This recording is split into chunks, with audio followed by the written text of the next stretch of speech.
morning, good afternoon, and good evening, wherever you happen to be. We are going to talk about Rovo for Confluence. So we're going to give folks a little bit of time to jump on in and me to remember how to do a stream not at 6 in the morning for my time, and I'll get rid of that little demo. But please take a look at the chat. I'll drop a question in there and a couple of polls just to kind of get things going.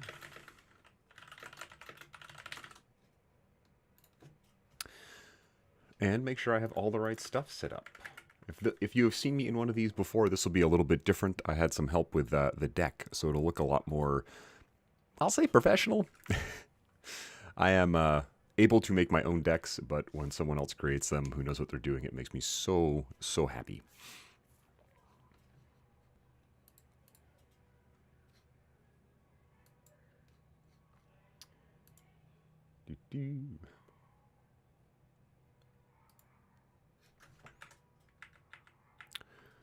All right, I think I've got everything lined up.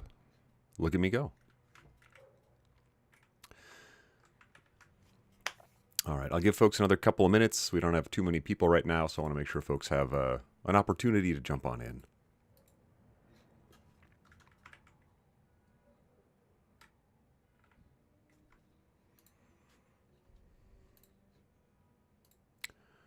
And so far, most of us have not used Rovo, which is not honestly too much of a surprise. I'll give folks one more minute, 3 minutes past the start, and then we'll get going. Also, if someone in the chat could do a thumbs up or something just so you can hear me. Every once in a while, the audio doesn't work, and I'm paranoid. I'm just talking to myself in here.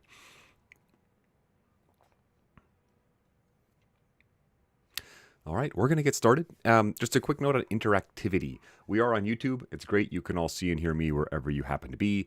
The challenge is I can't see and hear you. So it's hard to get your questions, understand what's going on. Please use the chat. It should be right over there over my left shoulder and on the right side of your screen. You'll also see me do things like put in polls. I've put one in there right now just to see if you've used Rovo. Excuse me, but just other ways of interacting.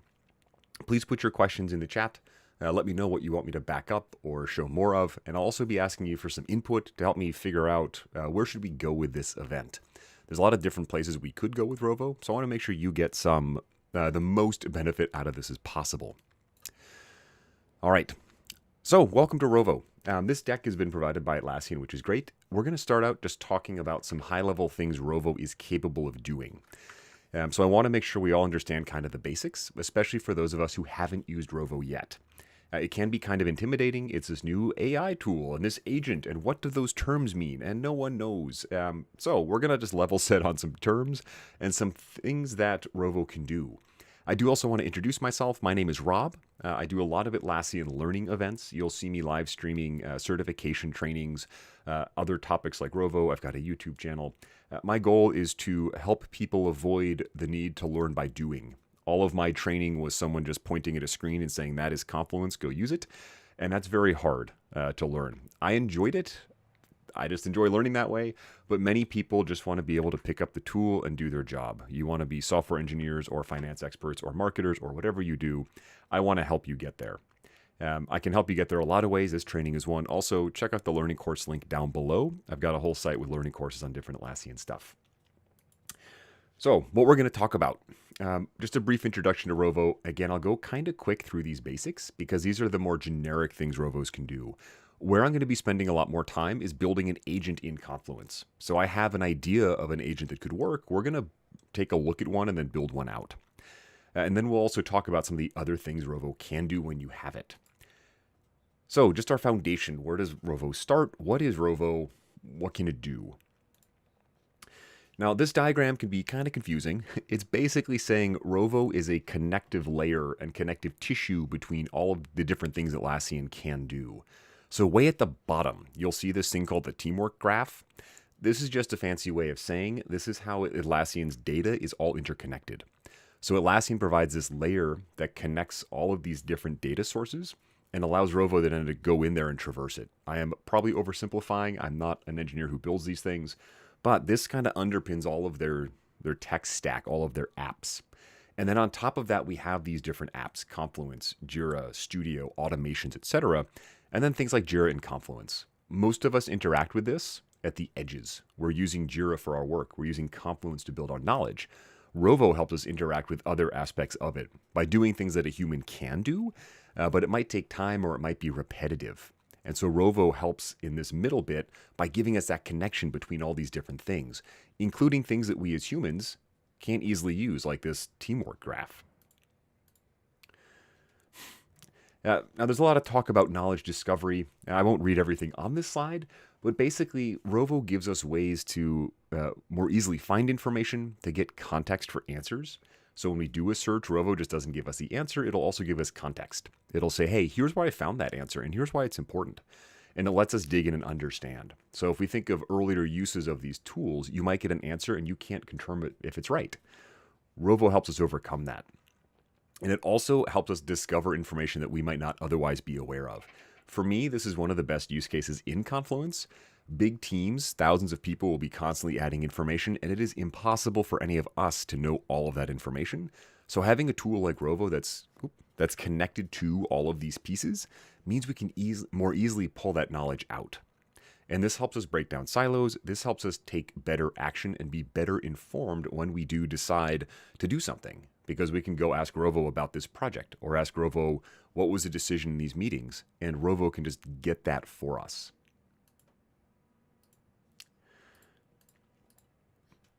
Just some more information on Rovo. Again, it's looking to be that connectivity between everything. So it's this constant, you'll see the term, they call it an AI teammate. I personally don't know how much I would call it that. This to me is more of an AI tool. If only because I still think of Rovo as a piece of technology, not as a person. But it does get integrated into my workflow. I'm using it more and more frequently to go in and discover things, or to have it help me take action that I otherwise might miss, or that I as a human might have trouble figuring out, just because there is so much stuff flying around in Confluence. And one thing to remember about it, and I think this does come up later, Rovo connects to more than just Confluence or Jira. So this is another important thing. I spend a lot of time in Confluence at my work, but I might miss something in a Google Drive or SharePoint or somewhere else floating around. Rovo can be aware of those things and pull that into what it shows me. Please drop in the chat. Let me know if you want me to back up, expand anything, how you think things are going. And again, I'm going to kind of go through these quickly just so we can focus on building the agent. I want to make sure we all have this solid core understanding. And it still looks like most of us have not used Rovo. I'm going to swap out this poll, and I'm going to put a slightly different one.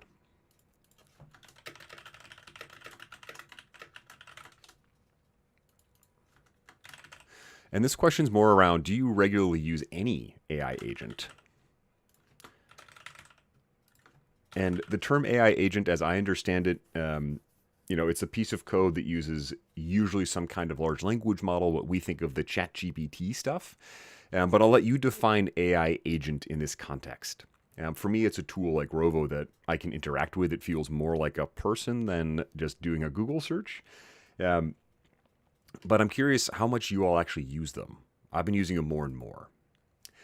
I mentioned these connectors. So when we think of Rovo, we need to remember it doesn't just talk to Confluence. So when I ask it to help me do something in Confluence or in Jira or anywhere else, it can go get information out of Salesforce or GitHub or Slack or Figma or Google Drive or even YouTube. Like it's possible for it to reach out and grab information in many places. And this for me is where it starts to become more interesting because it's even further expanding my perception of what's out there. Again, I as a human may have access to all these tools, but I as a human am not going into all of them and looking for, what do I need to replace in this document or help me do some research on this project. I could figure it out, but it would take time. Rovo kind of helps that out all for me. Now, there's a lot of other text on here. One important thing to remember is Rovo respects underlying permissions. So if I cannot access a document in Confluence, I can't get it through Rovo. And so that's a really important thing, the security and making sure our data is protected as it should be. It makes it easier for me to use it at work because my information security team or my legal team is more likely to say, yeah, that's okay. You're not getting stuff you shouldn't have. It's respecting that permission layer. Starting to get some responses. Looks like most of us are using AI agents daily, which is interesting. I'd be curious if folks could drop in the chat, what do you use them for? And just any general ideas. I'm asking because like with every piece of technology I use, my experience is narrow. I figure out a way that works, and I am kind of blind to ways that other people use it. So I'm just curious how else people interact with these AI things that are floating around. All right, quick sip of water. So Rovo has three main areas. We've got search and chat, which we'll talk about right here. And then we've got agents, which to me is really the more, I'll call it the fun part, because we get to go in and build stuff and then see what we can break. But that doesn't mean the search and chat capabilities aren't useful. I probably use the search the most, honestly, just because it's right there. And I use it a lot because I can just ask it a natural language question. I can type in something like, what are the company goals? And it will figure out what do I mean by that and go get me information to support it. So it helps me, again, contextualize and consolidate information that is otherwise hard for me as a human to go do. It can be done. However, I would much rather be spending time solving the problems in that data than just having to go dig around and find all the pieces. It shows up in the Atlassian stack. Noreen. Honestly, Noreen, this was the first use case I had for agents. And this is actually now a Rovo agent. But Rovo agents help us also solve help desk tickets. So some of you, especially on support teams, may have seen this. And again, what it's doing is it's offloading, I won't say the easier, the less complex things. So our human agents can focus on the more complex things. And I'm glad you're using the virtual agent. It's the first one I interacted with, and it's still my favorite just because I've used it the most. But this search, again, isn't limited just to Confluence or Jira. You'll see it can search through any other connected system. Now, our admins have to connect it to these systems and authenticate it, but once it's there, folks who have access can go in and find everything in one spot. So this is just an example. I'll do this live as well. But here we can see someone just typing an inventory portal, and I can see thousands of results. And here it found a video explaining what that is. And here it found an email about it. And then it's going to show me teammates who relate to that thing. Again, this is all very useful information for me as a human, and all stuff that I could eventually find on my own, but it's hard. And information like this can be fed into my agents. I might have an agent that helps me identify team members for a certain project based on their use of systems. I might have an agent that goes in and looks specifically for video how-to articles around a help center article. And so this search is, in my mind, and what I use the most, one of the more powerful aspects, but by no means the only one. Thank you, Inventory Portal. We can keep going now. I'm also not very used to Microsoft PowerPoint, so excuse me as I fumble with this. This is another use of that search. It's asking for more context about what is this project. So again, I can't know everything in Confluence, and we'll see other examples of this. My favorite one is defining acronyms. I like to make up definitions for acronyms if people don't define them for me. But Rovo can go into all of our information, and it can figure out, based on the data and how things are connected, what the definition of an acronym is or what a project is for.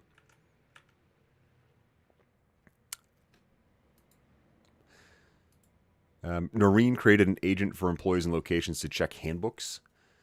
I like that one too, Noreen. Bigger companies will have different versions of handbooks all over the place, and it's very easy to look at the wrong one, or you can't find the one specific to what you need. So I like that use case of, again, helping someone find something that is complex and confusing. There's also these things you'll see, knowledge cards. This has helped me understand more about teammates. This can be used especially if we think of like someone who's new to the organization. They're going into Confluence trying to figure out who Rob is.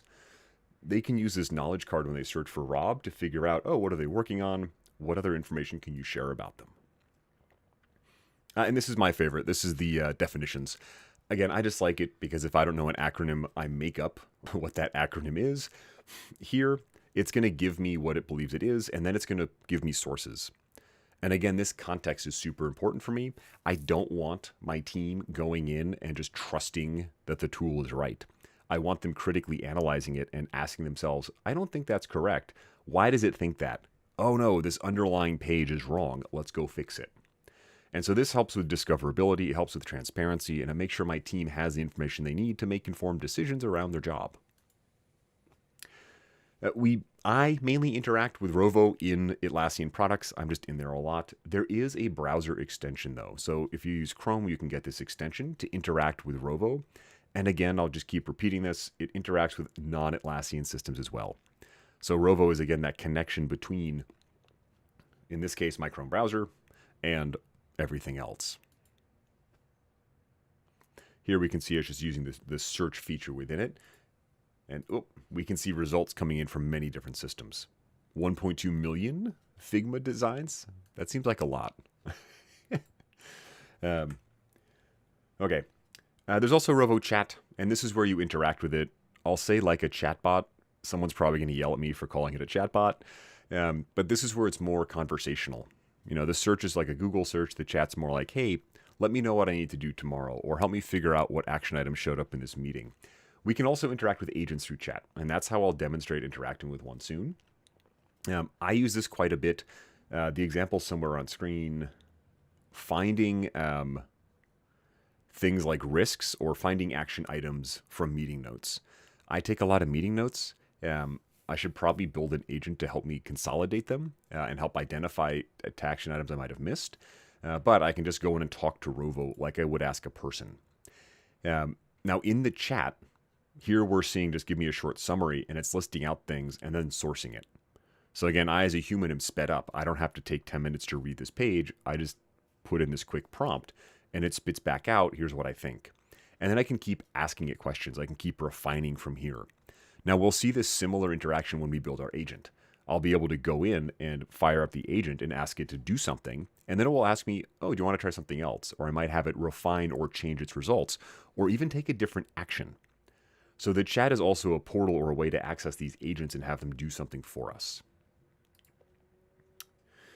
This is an example of an agent, and we're giving it context. We're uploading files. So this is another way we can interact with this tool. It doesn't have to be in Confluence already. I'm dropping it into my chat and saying, I need help analyzing this. And if this video continues, there we go. We'll also see that our outputs are not limited to text. We can also have it do some limited graphical analysis for us. Again, for me, I wouldn't put this necessarily in a deck to my board, but I might use this for my team to figure out what's going on right now. How can I shorten the distance between I need an answer and I got the answer very quickly? I might fumble around in Google to make this happen, but I could just drop it right in here and then Rovo can do it for me. Again, it's identifying these things that we as humans could do, but really the machine is really, really good at. All right, folks. Again, I am going a little bit quick through these slides. I haven't seen much in the chat. Thank you, Noreen, for chiming in. But please drop your questions about Rovo or other areas you want me to dig into. I'm going to spend as much time as I can on these agents because this is where, for me, it's a little bit more interesting and exciting, where we can define, I can't use a different word because I can't think of a good one, a custom agent to help us take some action in Confluence. Now, again, agents can do many different things. There's one that helps handle service management tickets. And there's going to be many that we see are templated. They just come out of the box. Our friends at Atlassian just made them for us. But we can also make up our own. What we're seeing here is our first way of interacting with them. We can bring them up in chat, and we're going to have these prompts. Now, when we build our agent, we can define these prompts. And I'm glad you're excited. So am I. There's a couple more slides, and then I'm going to go into a demo box, and we're going to build one of these. And actually, I will ask folks, if you've got a specific agent you want to try to build, please let me know.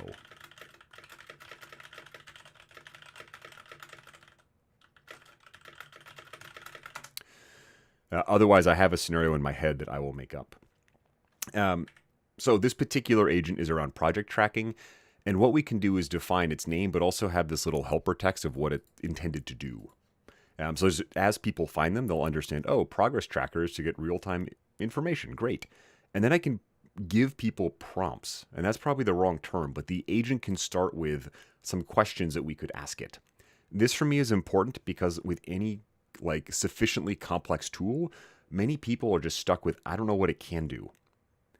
Automations in Confluence are an example. They're so complicated, a lot of people stay away. They're afraid of them, which is okay. Here, whoever made this agent started with specific things we can ask the agent. So you can just click a button and it will go start doing things. And then you can start to interact with it. You can start to shape what it's doing for you. I mentioned there's a lot of templated agents. We'll take a look at some of these as we go. But we also have Studio, which allows us to create agents. Now, depending on how your organization is set up, you may have access to do this or you may not. Your organization administrator or org admin defines the groups of people who can make them. So you might be able to create these, but I will show you the creation process just so you see what it's like. I forgot this was there. All right, so this is the Studio. We'll pop into this in a moment, but we're going to create agents. Now, we'll go with custom agent because this is something that we want to make on our own. This is called a no-code agent. So if you're looking this up online, you don't have to understand any kind of programming language. As you'll see, all I have to know is what do I want this to do? And then Atlassian will help prompt me through the steps. What do I have to enter, or what kind of access should the agent have? So part of our process will be first thinking through what problems do I have to solve? And this is a very common systems question. It's less about the technology and more about what does my team need? And that is where we want to start with a goal. What do we want the agent to do? I will recommend going in and just poking around and seeing what is in there. However, when we go to build out agents and when I work with teams, I want to make sure that the team understands, okay, here is the problem. There's a lot of outdated terminology that we have to go replace. We don't know how to find it all. Can you help? Or, hey, I've got a whole bunch of tickets I have to resolve and get rid of. How can you help? Once I have that, then it's time to go in and explore and figure out what exists. Does my system have the knowledge or connectors it needs? Are the apps connected? Is this information available? So before I've got this goal, before I build it, I want to make sure, hey, what can it do? What can it support? Then it's incorporated into our workflow. Just like adding a new human team member to your team, when you add an agent, it's there, but we have to make sure that our team understands what it's for. We have to train them on where to find it. We have to let them know its limitations. And we also have to be receptive to things like feedback and making sure we understand what's going on. And this is where, for me, the biggest challenge is this last step, tailoring prompts. We've all probably heard this term prompting AI, but this is the information we give it to get a response back. And this, for me, is the biggest challenge because that is what will help guide the agent and the tool into doing what we want. So when we build our prompts, we always want to start with a role. We're going to be specific. We're going to give it context and give it examples. So you'll see me start out with, you are a technical writer, and I need you to do these things. I need you to add a comment to this page, and I need it to be formatted like this. So very clearly giving the agent instructions on what I want it to do. One good tip is to make small prompts. We want to shorten them, so that way when we change them, we kind of know what made the difference. Or we can quickly isolate which part of this prompt do we need to change. Now, some things we can do in the prompt is give it information it has access to. For example, a Confluence page. If it has a format we want to keep using, we can reference the page in the prompt. You're a technical writer. I need you to make a new page for me. Reference this page and include a link and use that as the baseline formatting or something you need to change. And then our iterate, keep refining it. Again, like any teammate, you have to give it feedback, and this could be going in and changing the prompts as we go with our agent. Okay, that's all the slides. Now we get to have fun. So I have a demo box. Please drop your questions. I know Anne's excited about this bit, and Noreen was using JSM agents. Otherwise, I'm just going to keep going how I'm going. This is a Confluence demo box. It's full of a lot of information. One thing I do know is terminology can be confusing. And in the context of Atlassian has changed a bunch of terms. So my use case for the agent we're going to build is I need help identifying anywhere we've used old terms that Atlassian had used that they are changing. For example, products are now called apps. Issues are now called work items. And eventually, Jira projects will be called Jira spaces. This type of terminology shift can be confusing, People won't know what to call things. Documentation will call it the old thing. People will be frustrated. So I need help from an agent. I want to automate the process of identifying and finding these pages. So the first thing I've done is I've thought through what information can I feed the agent? What will it need to know in order to help me as a human? When I do things like work in spreadsheets, I joke with people I train, the spreadsheet only does what you tell it. So imagine you're describing this to an intern or someone brand new. What are the exact steps? One of those steps would be to look at this mapping table, and wherever you see issue, know you should replace it with work item. So in this example, I'm going to need this agent to go through and help me find places where this term should be swapped out. But that might not be good enough. The agent could go through and I might reference a project, but not in the context of Jira. I might be talking about some project our CIO is working on or some project our engineering team has. And in that case, I don't want to change that term. So I'm also giving the agent this context column. I'm giving it information it will need in order to operate. I could do this in the agent's prompt. This is something I could do. What I wanted to do, though, is give an example of having a knowledge source outside of the agent. Now, this can be beneficial. Imagine I have a big team, and Anne's helping me and Noreen, and they make changes. They can come into this mapping table and adjust it. And then the agent knows, just look at this table. They don't have to go in and modify the agent. So these are 3 terms that I want to go find and access. Now, what I'm going to do this is go pop open my studio. And so up here in the top left, under my menu, I just got to scroll down and find that studio. Now, depending on your individual access, you may or may not have access, but I'll go into agents. And here I'll show you the browse agents real quick just to see what there is. I always recommend folks look at the templated or available agents, and these are the ones that are provided by Atlassian. So we can see a lot of them. I haven't built much out in here yet. But in our case, let's just create one. There are a couple ways we can do this. On the left, there is an agent that will help us make agents, and that sounds kind of silly, but I could interact with this agent to build one. I have found this to be maybe less than ideal just because I'm more comfortable with the manual way of doing this, but I could describe what I need this to do. So in my use case, helps if I spell, identify unused terms.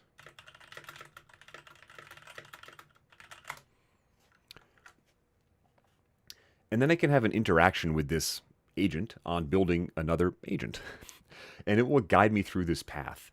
I find this useful because it helps me think through what do I truly want it to do? How do I want it to work? And it's just going to help guide me through this process. So it's going to suggest conversation starters. And these are the things that someone will see when they first open the agent. And again, this helps break down that barrier of, okay, what do I do with this tool? I can change these. They don't have to be that, but these help trigger someone's mind to figure out what do I want to do with it. Sure, let's call it the term flagger. That's a great name. The term flagger. So it will just keep asking me through what goals and knowledge do we want. I'm going to stop using this process and just show you the back end and the individual pieces. Discard the agent. So first thing I have to do is figure out an identity, a descriptive name. My agent will help me update terms. So maybe I'll call it term updater. And next is the description. Tell people what makes the agent useful. This is important because, again, my team will look at this agent and wonder, what does the term updater do? So Noreen might find this and go, that's not a good name. That doesn't help me. And then check this description. Searches. Whoop.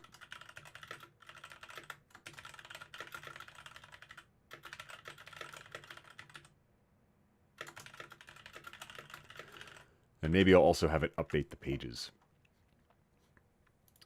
And then I'll keep moving through these and go into the instructions. The instructions are that prompt. The instructions are what the agent will be using to go do something. And this is where it's really important, and something that I am improving and getting better at, is what kind of prompt do I want? Now, I'll send this link to everyone, but this is Atlassian's guidance on how to write instructions.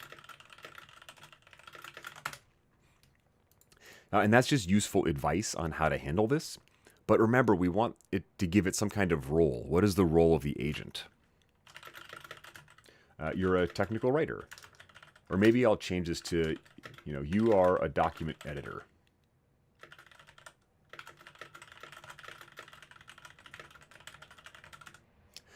And next I'll think through, what kind of context do I give it for what it does? Documentation.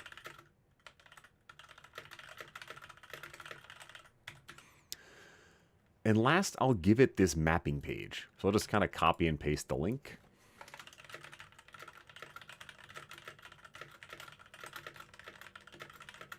Replace them with this. These instructions are also what I would come back to and tweak and modify if I realize the agent doesn't do what I need, or if my team says, hey, it did something wrong, or if we want to expand it. Conversation starters are that next chunk, and we can actually just click generate conversation starters, and this will use some AI magic to suggest some. Now we get up to 3, and we can always change these, but this is what will help, again, trigger someone using it to figure out, what can I do with this agent? Can you update terms? What pages need terminology updates? Can you show me the mapping for terms? This is based on the instructions I've given it above. So if I realize these conversation starters are non-ideal, I'll then back up and change the instructions. Next up, I need to give it some knowledge. I'll just say, you get everything. We could limit the scope though. It's possible as I'm talking to my team, we realize, hey, there are only specific things we want the agent to really be aware of to help focus it down. Or maybe there's only specific areas it really has to have awareness of. I can do this here, and I can focus the agent just on specific things. For example, just Confluence in a certain space, or I can give it Atlassian support documentation. If I had more connectors, there could be more knowledge sources here, and this would be part of my planning. What do I need my agents to be aware of? So as I'm talking to my team, I might have to work with my admins to add more things. And last, I've got these actions. And this is what I'm going to allow the agent to do. Now, thinking through this, and this is where my planning could have been better, I've realized, hey, it would be great if the agent can make a new page with the updates. So maybe I give it the ability to make a new page. I want it to edit a page and then drop a comment. We won't go through all these actions, but understanding what is in here is important. And this helps overcome the, I don't know what to do, or I don't know what the agent can do. There are a lot of things it does in Jira, which kind of make me jealous. Most of these are Jira related. You'll see I get 5 in Confluence, and I get a lot in Jira. But this is also important because as I'm working in Confluence, I might identify, or the agent might become aware of, oh, I need to go make a Jira ticket for some other team to take action. And so that could be a use case for creating work items for other teams, or a use case for commenting on a Jira work item that it identifies. So when I'm considering how does this agent operate, again, I don't just want to focus on Confluence. I want to focus on any system that could help benefit what I need it to do. These actions can also just be added and removed as we go. So I've got this agent, and I'm going to go flip it on and see what happens. So that's the easy process, is making the agent. Next, we're going to go in and test this out and just see how it's working. And so it's fired up my term updater, and I'll click on one of these starting prompts. So here, again, it's teaching me or telling me what can I do about this. And you'll notice it keeps feeding me more prompts at the bottom to help keep me going, to help keep me engaged with the agent so I can figure out what it does. This is where, when I'm working with my team, I'd remind them the agent can help you figure out what it does. Like the tool will help teach you what the tool is useful for. I always forget about this, and I tend to find myself Googling stuff. It's really nice to have it directly in the tool, and it makes it easier for people to adopt it. Again, think of any tool you've been told you have to use. it's much easier when the documentation and information around how you can utilize it and leverage it lives right there on the page with you, or right there in the tool. I can get examples. I can keep going. I'm just going to give it a prompt to get this agent to take some action. Please identify pages.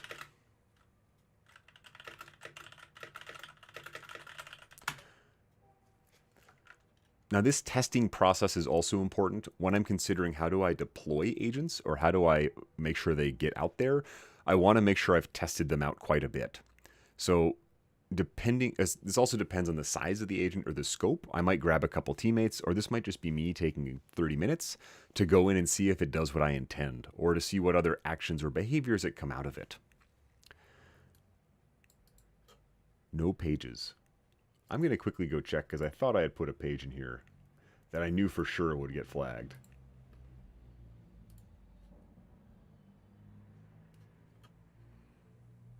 Heh.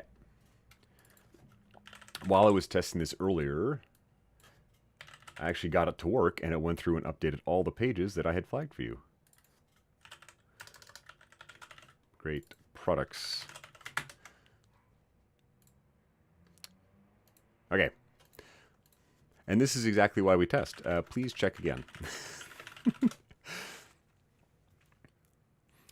Now, what it's doing is it's running through Confluence, and here we have found some pages.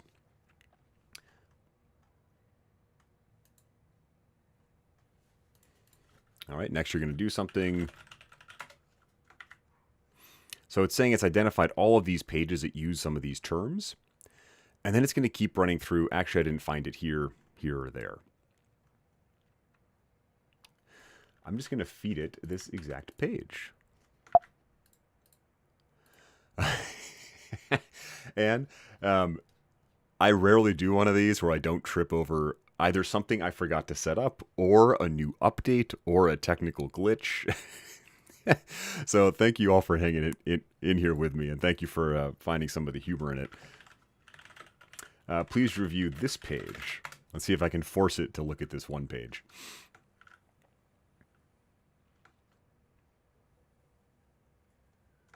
Aha. Okay. We got it to work. Now, this suggests, again, this testing process you just saw me go through live, and a little bit embarrassingly, would suggest I should go back into the agent and improve its instructions. Or I should go back into that mapping page and improve what it should reject. If it isn't relating to a Jira project, you can ignore the page. Or if the term Jira project shows up, then flag it. And this is where it becomes a little bit of an art and a science. Like, this is all science and math and things. However, sometimes the agents interact in interesting ways. And that's where it's up to us for humans to remember that iteration loop. When we deploy agents to a group, we can't just throw them over the wall and walk away. We have to remain active and talking to people, having folks like Anne come in and try them out, and then let me know, hey, this doesn't work for me, or hey, this is not finding what I need. This particular agent now has suggested updates, which is great, and it even summarizes what it does. And then it gives me these other options. One thing I'm going to do is ask it to update the page. So this is where the agent isn't just searching, because that's kind of what it's done. It's found a page I want it to search, but it can actually take action within Confluence. I've allowed it to edit and create and comment. And this, for me, is where it's kind of cool. It's going to bring up the edit it wants to make, and then it's going to let me as a human confirm, is this right? And then I'll say, yes, please go do that.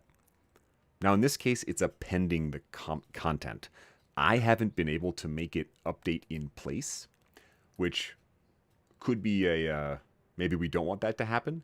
But here is that same page, and here's what it says is done.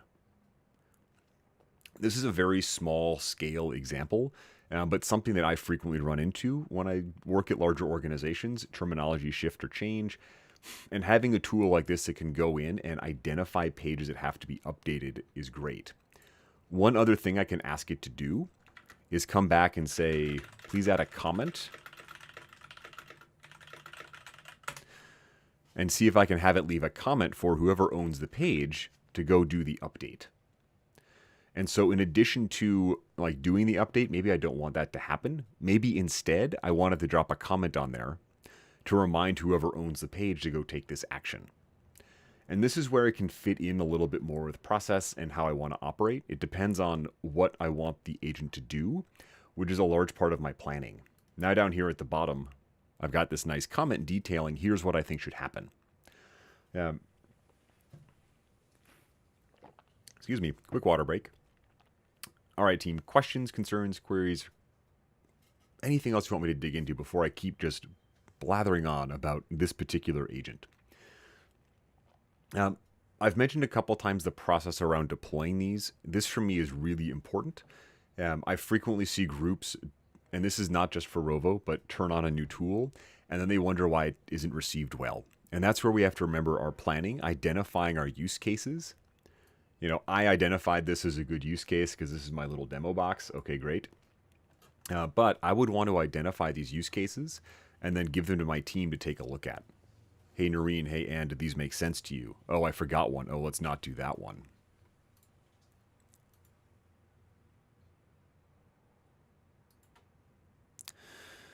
Thanon S, hope I'm saying that properly. Management and governance. Ensure that employee data should not access info while using Rovo. It sounds like what you're asking is what information can Rovo access, and how do we ensure someone doesn't access something they shouldn't? If that's your question, Rovo will respect whatever permissions exist in the source system. So in this example, on this page, if this was restricted and I couldn't see it, Rovo wouldn't be able to access it for me. Rovo would take a look at it and go, Rob can't see this page, I can't tell him about it. Or if I don't have edit access, Rovo couldn't edit it. The same is true for other systems. If I connect Google Drive to Rovo, there's permissions in Google Drive. If Rob can't access a document in Google Drive, I can't get it through Rovo. I'll see if I can find more information quickly on that and put it in the chat for you, Thanon, but that is a great question, and it's one that a lot of groups have. Because this tool is fairly powerful, you can see it modifying pages, you can see it commenting and doing things. We need to make sure it's doing these things appropriately and properly. Now, this is great and all. This required me as a human, though, to open up Rovo Chat, to go find the agent, and I even forgot where it went. Under my agents, here we go. Open up Term Translator and talk to the agent. And this can be great. However, this requires me to tell my team. So I've done all this planning. I've created this wonderful agent. I then have to remember adoption. How do I make sure that Thanon knows this exists? This is another part of this whole system strategy that many groups struggle with, is the enablement, and it's called change management. How do I tell my team something changed? This is where a lot of training comes in outside of the system. And one nice thing we can do with these is we can tie these into automations. So if we have an agent we need to run on some regular basis, maybe this term updater should be running every Monday at 2 in the morning, and we want it just to happen, we can automate that. So we can use a Confluence automation to trigger at 2 in the morning and say, go run the term updater. And we can give it a stock prompt that will say, okay, every morning at 2, go run and update all the terms and tag all the pages that need information or need terms to be updated. So as part of my planning, I would also want to identify these agents that I need to be run on a regular basis or be run at any other point in an automation. And that for me is another instance of it's hard to know when I want that to happen. But anytime I talk to my team and they complain about having to go find the agent to do the thing, I always ask myself, can I automate this somehow? Maybe every time a page is created, my term updater should run and analyze the page. Thank you for taking a look, Noreen. I appreciate that. I'll quickly see if I can find Rovo agent permissions.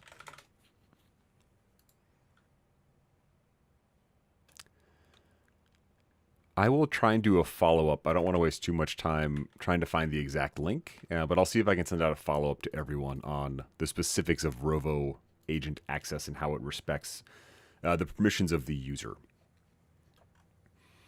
All right, folks, what other questions do you have? What specific use cases are you interested in, or how else this could work?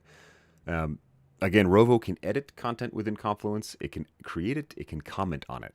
So there's not too much in terms of limits in terms of creation and editing. Another area that's fairly straightforward or fairly, in my mind, a very common use case will be like research and interacting with Confluence itself. And this is, again, where there'll be a lot of information around or a lot of information in Confluence that we want to expose and get to folks. Can I quickly find one? I don't know if Atlassian has an easy one out of the box.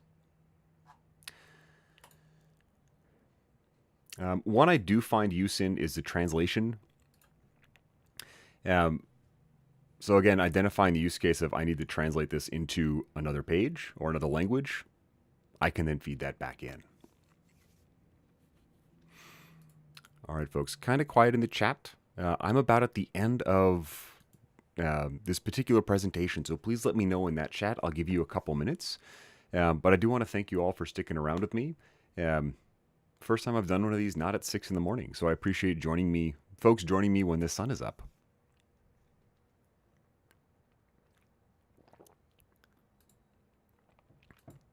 Can an agent find and reassign? I like that question. Let me go. I don't know offhand, Anne, but let's go into our studio and see what we can do.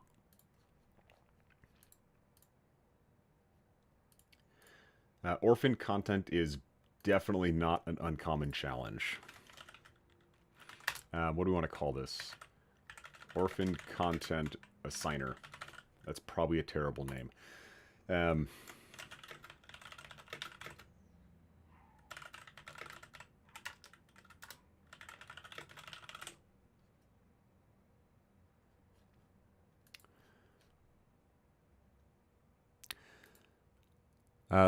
Fannin, while I'm typing out Anne's here, I don't know if Rovo can access user access. I'll have to figure that one out. That is a good question, though. Or give you a list, Anne. Let's start with the more complex one, reassign. I think reassignment practically could get messy because you would have to have some kind of mapping, or like it would have to know who to give it to. And I don't know if it can access like a work hierarchy, like reassign it to that person's prior manager. You are a Confluence content owner. You need to ensure that orphaned pages get reassigned to new users. Okay, you're a Confluence content owner. You need to ensure that orphaned pages get reassigned to new users.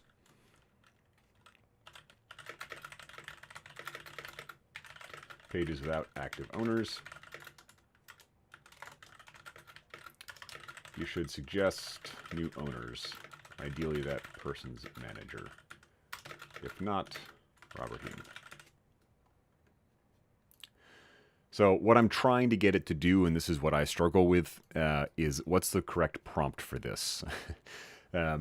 We'll see how well this goes. I like this use case, though, Anne, because I struggle, especially at scale, to identify orphan pages and reassign them. There's some tools in Confluence that can help with that, but it's challenging. Edit. Maybe the status. This is where there's no obvious Rovo action to reassign the owner. Like edit page just adds content. But we'll see what this can do.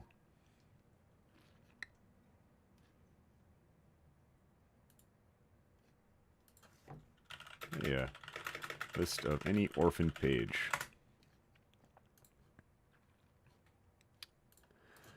I will give a quick shout out. I have a Discord community that might be a good, a good follow-up if I can't get this to work.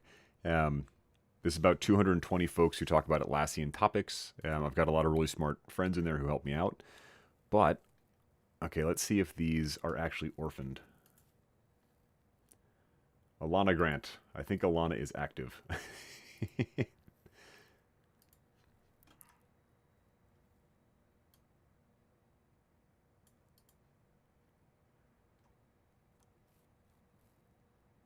Interesting. So we can generate the list.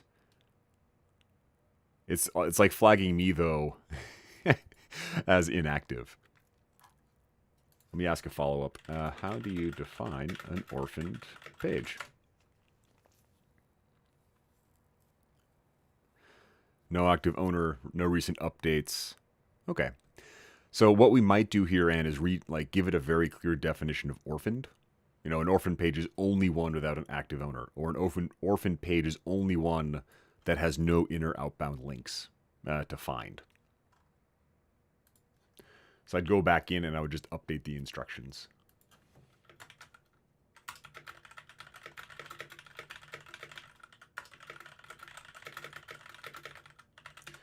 I'll do this definition based on like page updates.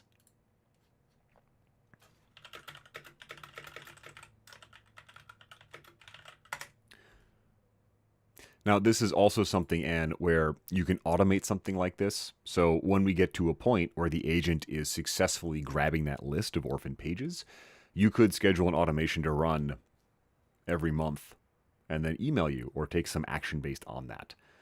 So you wouldn't have to interact with it here. All right, this looks a little bit closer. It's finding pages last updated. Yes, suggest new owners. And the neat thing as well, we could expand on this. We might say, in addition to figuring out who the new owner should be, also write this information to another page so you have a record of the change, or send an email to me with what's going on. So in addition to taking the action, we can also record somewhere what happened.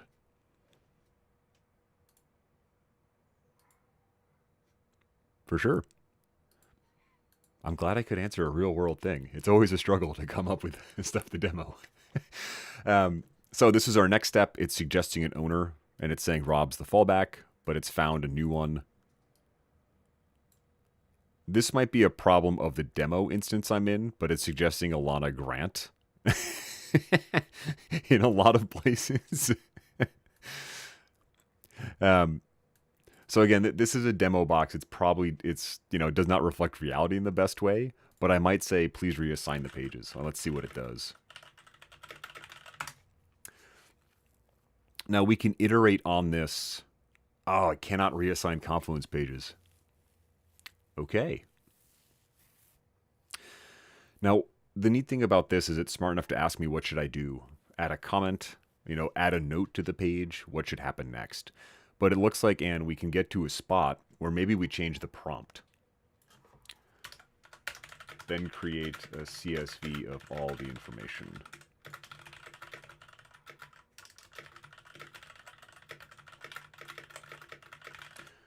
And let's see what this does.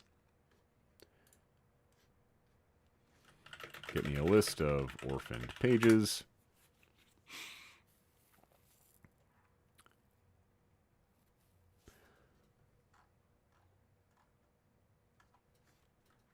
Yes.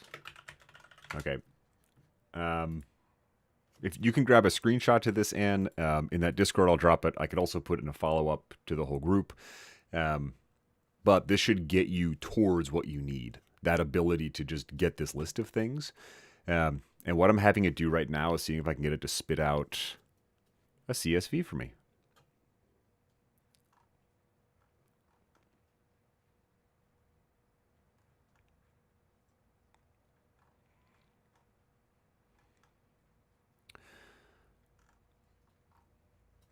And there we go. A downloadable file. Now, I'm doing some extra steps just because we made this up on the fly, but this could be part of the prompt. Make it a CSV as a downloadable file. Give it additional information. It also might be possible, Anne, to include this in an automation, to have the automation trigger at 1 in the morning, to run this list, and then to put an email to you. Or to go do something else, update some other system, depending on how you're set up. But pretty quickly we got to a state where you won't have to go manually slog through this. Unfortunately, it looks like right now Rovo cannot change the page owner, which if you're looking to do will have to be a manual. But there are some other ways as an admin you can speed that up a little bit anyway. Ooh, that was fun. Thank you for bringing that, Anne. That made my day right there. All right, folks, we're just kind of scratching the surface, honestly. My weakness with Rovo is I haven't had as much opportunity to use it as other tools. So my challenge to myself is to start doing stuff exactly like this, asking people, hey, what would you like to automate, or what do you do regularly that the computer could help you with? And then doing exactly what we did with Anne's example. And this is what you can do at your organizations. While you're working with Rovo or while you're talking to teams, open up Confluence, pop open Studio, and just start tinkering. Set aside some time, an hour a week, 10 minutes a day. The more familiar we get with these tools, the better we'll get at using them. And we'll start to just understand, yes, we can do that. Oh, no, we can't do that. I do want to thank you all for joining me, though. I appreciated this. I've learned something new about Rovo, about the page owner thing. Thanon, yes, it does respect underlying access. So please keep that in mind. And I'll see very, very quickly if I can find a link to that, which I might not be able to do. I apologize. But there is information out there. I'll see if I can dig it up and put it in a follow-up email. If you like this, please hit the little like button at the bottom. That helps other people find this video over on YouTube. And if you're curious in more live chat, I've got that Discord server. Feel free to jump in there. And there's a lot of folks who know a lot more than I do about this stuff, which I'm very thankful for. But thank you, everyone, for joining. I really enjoyed doing this. I'm going to look at doing more Rovo type things because there is more Rovo floating around. So look out for more, but also look out for all the other great content you see on Community. We've got a lot of great experts in a lot of different areas, and I'm sure you can learn something from each of them. So thank you all wherever you are. Have a great morning, a great afternoon, a great evening here for me. And I look forward to seeing you all here sometime again soon.